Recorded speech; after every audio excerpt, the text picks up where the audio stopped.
like they said in the Thunderdome, 2 men enter, 1 man leaves, or 1 man leaves. This is Tim's New York Giants Straight Talk, powered by Online Big Blue LLC. We want to talk about the venerable Drake Maye and the New York Football Giants, how he could potentially be on their radar. Those that have followed the show for the last couple weeks now, even for the last couple of years, kind of an understanding that I have never been a big Drake Maye guy. I've said it before. I kind of thought of him. I'm going to rephrase it. I kind of thought of him as Daniel Jones with a better arm. And there's been so many people that are like, Tim, you need to take a closer look at this guy. You need to take a closer look. And I keep thinking to myself, all right, I'm going to give it a shot. I talked to a couple people, one gentleman, former scout in the NFL, who told me, and he was like, he's kind of, and I thought it was interesting. He goes, you know what kind of reminds me? He goes, he's kind of a cross between Josh Allen and Justin Herbert.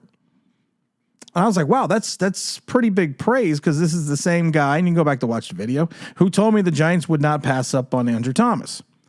So when he's telling me this, I'm like, well, all right, maybe I need to take a look a little bit more and maybe talk to a couple other people and see that if Drake, falls to the Giants, because there's still some scuttlebutt and still some talk that he could potentially go over to the Washington team, and I kind of wanted to look at it. So I rolled back the film. With Drake, you got to kind of roll back a little bit. You got to roll back to 2022, where he had that, over 4,300 yards, 38 touchdowns, just 7 interceptions. He was almost 700 yards rushing with 7 additional scores. He was one of those guys that if he would have came out that year, he probably would have been first overall. He had the talent, he had the poise, he had everything you wanted to look at. And then he kind of dropped back to earth a little bit. I don't know if it's fault of his own or the offensive style and game plan of North Carolina, but he had 3,600 yards, 24 touchdowns, 9 interceptions. And honestly, like I said, he kind of bounced a little bit. He kind of bounced in reference to, you thought he would take that next leap, or you thought he would hold that progression that he found in 2022 in college. But he just seemed to dip a little bit. I put my hand up on your hip. When I dip, you dip, we dip. And I kind of think that sometimes when I looked at that, I was like, wait, that's very Daniel Jones-esque.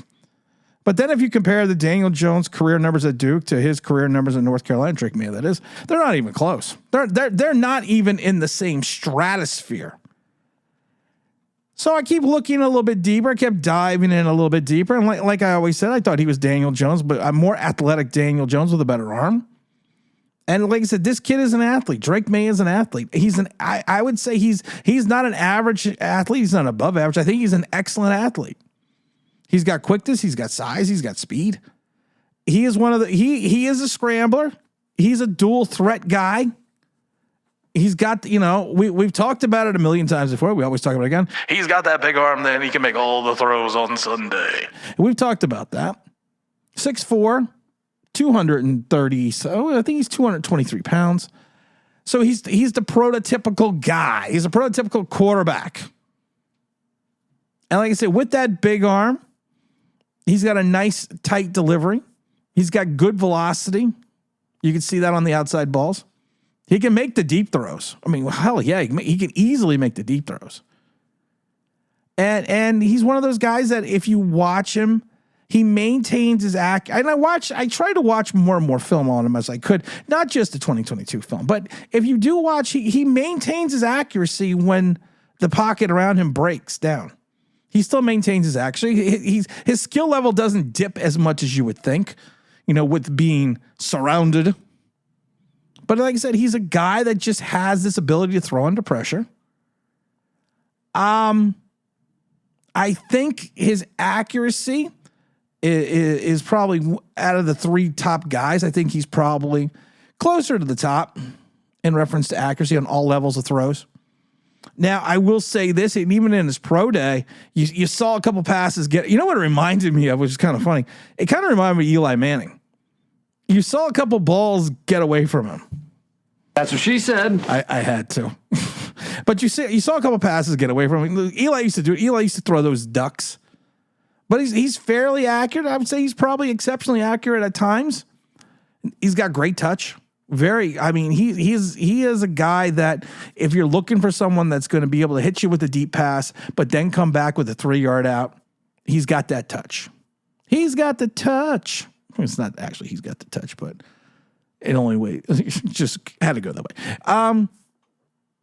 And like I said, he is the prototypical quarterback. He looks the part. I looked at him on this on the thumbnail, and he's Jonathan Moxon. You know, I don't know if Lance Arbor. You know, he's not Lance Arbor. He's the Mox.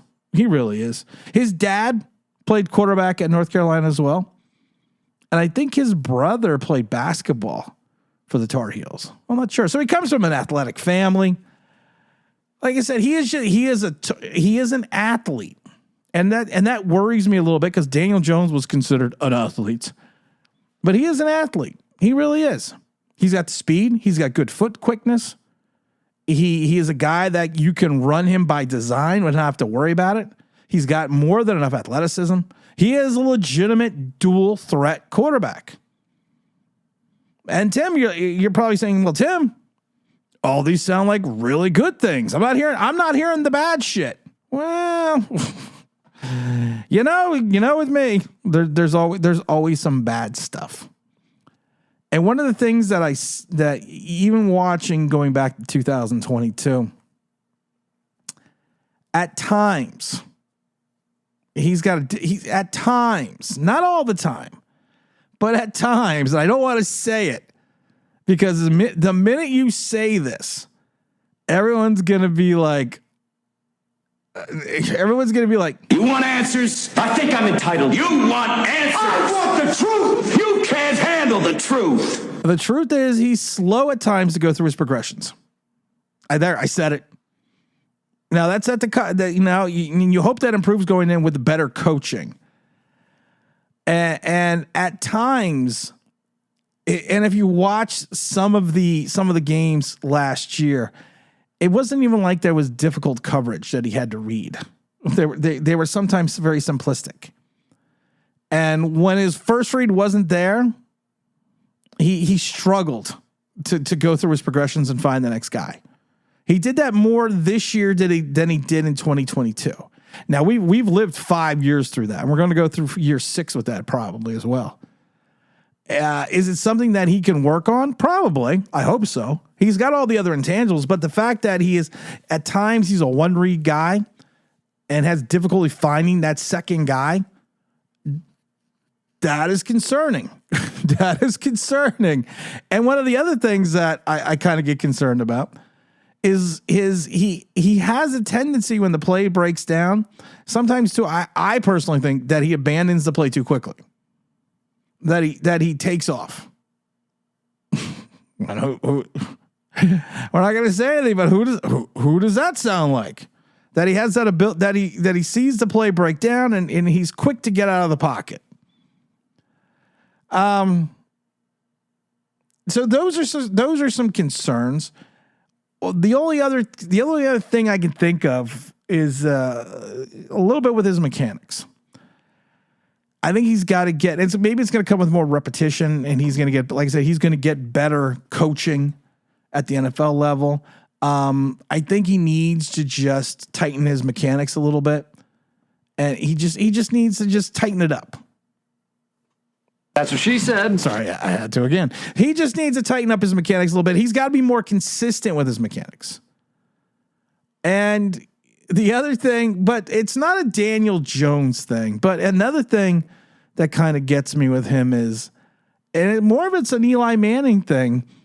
He makes not weird, sometimes he makes weird decisions. They're not the best football decisions. They're a little risky. And I think a lot of it is playing at North Carolina and having to think you have to do more than you probably have to. And I think he just tries to make more. I think he just tries to make more things happen. And I think what happens is when he does that, he has a tendency to force plays and to force throws. And usually when that happens, bad things happen. I've heard it before, and I've actually seen it on 2 other scouting reports. He likes to play what they refer to as hero ball, which is basically forcing throws that he shouldn't be doing to try to make something big happen. And I think he can get out of that. I hope that could be coached out of him. But he's got to understand he's got 10 other guys around him, and he doesn't have to do everything himself. And hopefully when he hits the pro level, he's going to understand that a little bit more. And like I said, the one thing I really get concerned about is sometimes some of his passes get away from him. They float a little. He had it happen at his pro day. And I was watching his pro day film going, okay, that one got away from him. That one got away from him. So, but like,